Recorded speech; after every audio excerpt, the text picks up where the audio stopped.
Cuando cumplí los 5 años, mi padre decidió que había llegado el momento de aprender a montar en bicicleta tan solo con 2 ruedas. Así que le quitamos las otras 2 de refuerzo. Yo le dije que me iba a caer y me respondió que él me ayudaría sujetando la bici para que no lo hiciese y poco a poco aprendería. Era verano. Las vecinas y otros niños tomaban el fresco. Puse en marcha los pedales y comenzamos a bajar la calle. Le pregunté a mi padre si lo hacía bien y me respondió que sí.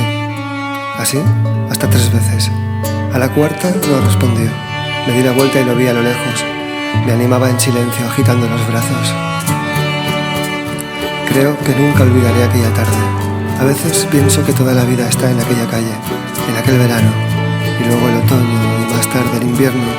Y pasan los años, como nubes en el cielo, como bailes de pueblo, como olas, como perros en tierra uno junto a un almendro. Y a pesar del frío, a pesar del miedo, a pesar de los hombres y de los truenos, hay que seguir, contra la tormenta, contra un ejército, por poderoso que sea el enemigo, resistir, resistir como una roca. Cualquier cosa vale por un beso, y un amor, y luego otro, y al final ¿qué? ¿Qué queda? ¿Qué queda de nosotros cuando hemos muerto, sino un recuerdo?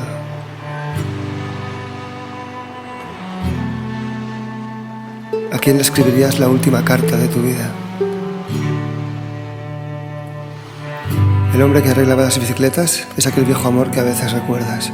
Recapitulas con cariño alguna noche de verano, cuando la brisa rompe a volar y se oye el mar a lo lejos. Y te preguntas qué hubiera pasado y quisieras saberlo. Y aún así, no cambiarías tu vida por nada, por absolutamente nada.